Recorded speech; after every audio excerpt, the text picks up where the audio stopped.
Durante gran parte del siglo XIX y principios del XX, la crítica literaria se obsesionó con dos figuras, el autor y el texto. Por un lado, se buscaba en la biografía del escritor la clave secreta de la obra. Por otro, escuelas como el formalismo o el estructuralismo se centraron en la estructura interna de las palabras, como si el libro fuera un objeto inerte en un laboratorio. Sin embargo, a finales de los años 60, surgió un movimiento que cambió las reglas del juego, la estética de la recepción.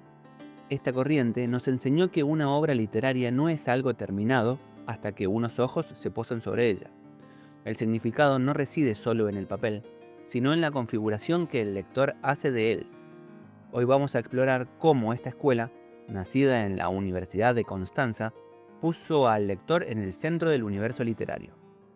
Los cimientos filosóficos: Dilthey, Gadamer e Ingarden. La estética de la recepción no nació de la nada. Se apoya en tres pilares fundamentales que prepararon el terreno para entender que leer es, ante todo, un proceso de comprensión histórica. En primer lugar, debemos mencionar a Wilhelm Dilthey, quien elaboró una teoría de la comprensión de los fenómenos culturales. Dilthey insistió en que el sujeto humano no puede separarse de su dimensión histórica cuando intenta conocer un objeto estético. Somos seres situados en el tiempo y eso define cómo entendemos el arte. El segundo pilar es Hans Georg Gadamer. Él defendió que todo proceso de conocimiento es el resultado de una interacción con los discursos del pasado. Para Gadamer, leer no es un acto solitario, sino un diálogo con la tradición. De él heredamos conceptos vitales que la estética de la recepción usaría después, como el Vorverständnis o prejuicio, el Erwartungshorizont u horizonte de expectativas, y la Horizontverkmelsung o fusión de horizontes. Gadamer fue claro: el sentido de una obra no depende solo del autor, sino de las competencias del intérprete y de sus circunstancias históricas. Finalmente, Roman Garden aportó la base fenomenológica. En sus estudios sobre la estructura de la obra literaria, diferenció entre la estructura ontológica del objeto y su concreción por parte de los receptores potenciales. Ingarden nos dejó la idea de que los textos tienen lagunas o espacios de interpretación que solo el lector puede llenar. El modelo histórico de Hans Robert Jauss. En 1967, durante una lección inaugural titulada La literatura como provocación, Hans Robert Jauss propuso un cambio de paradigma radical. Su objetivo era superar las deficiencias del positivismo histórico y del inmanentismo de los estructuralistas, que ignoraban el impacto real de la obra en el público. Para Jauss, un texto no puede limitarse a sí mismo, necesita de la interpretación. Él afirmaba que la tradición es incapaz de perpetuarse sola, pues incluso los grandes clásicos solo están presentes cuando son recibidos por alguien. En su obra Experiencia estética y hermenéutica literaria, Jauss divide el proceso del texto en tres momentos clave. 1. Poiesis, la construcción del discurso por parte del autor. 2. Aiestesis, la experiencia de reconocer el mundo a través de la obra. Y 3. Catarsis, las emociones y efectos que la obra genera en el receptor. Lo fascinante del modelo de Jauss es que reconoce que en la lectura influyen tanto la psicología individual como la sociedad a la que el lector pertenece. Cuando el texto y el lector se encuentran, se produce una reciprocidad que conforma una estructura de orden superior. Jauss define la estética de la recepción como el estudio de cómo ciertos valores estéticos perviven históricamente gracias a la selección de los lectores.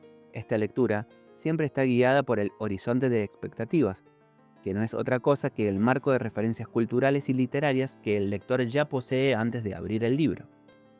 Wolfgang Iser, el lector como constructor de sentido. Si Jauss se centró en la historia y la sociedad, Wolfgang Iser se enfocó en el acto mismo de leer. Para Iser, lo que hace especial a la literatura es que no tiene una correlación exacta con la vida real. Los objetos descritos en un libro no se pueden verificar físicamente. Por eso, el lector ha de ser el constructor del sentido de lo que lee. Iser nos regaló conceptos que son herramientas indispensables para cualquier analista literario. Lector implícito. No es una persona real, sino un modelo trascendental. Representa todas las predisposiciones necesarias que el texto exige para que la obra surta efecto. Es el lector ideal que el texto tiene en mente para ser completado. Repertorio. Es el universo de referencias que el texto maneja. Estrategias. Son los procedimientos formales mediante los cuales el texto organiza su contenido para guiar al lector. Punto de vista errante, wandering viewpoint, se refiere a que nuestra lectura no es estática. A medida que avanzamos, nuestras interpretaciones cambian y se suceden. Los blanks, vacíos o blancos. Basándose en Ingarden, Iser sostiene que el texto está lleno de indeterminaciones. Estos vacíos son invitaciones para que el lector participe activamente. Iser explica que los textos de ficción son aperturas que solo se eliminan con el acto de la lectura individual. Sin el lector, el texto es un conjunto de potencialidades. Con el lector, el texto se convierte en representación e imagen. Umberto Eco, la cooperación interpretativa. Para cerrar este triángulo de grandes teóricos, debemos hablar de Umberto Eco, quien aportó un equilibrio necesario para evitar que la interpretación se volviera un todo vale. Sus obras Ópera aperta y Lector in fábula son fundamentales en este campo. Eco introdujo el concepto de cooperación interpretativa. Según él, el texto es una estrategia que requiere que un lector modelo se implique para desentrañar su mecanismo. A diferencia de posturas más radicales como la de construcción, Eco sostiene que la lectura es una confirmación de la textualidad, no su negación. Para Eco, las categorías de textualidad y estructura están unidas a la apertura de la obra. Sin embargo, él subraya la necesidad de combinar el estudio del texto con el de la recepción, rechazando los usos puramente utilitaristas que ignoran lo que el texto realmente dice. En resumen, el lector es un socio del autor, pero un socio que debe respetar las reglas del juego que el propio texto propone. Conclusión: el lector como protagonista.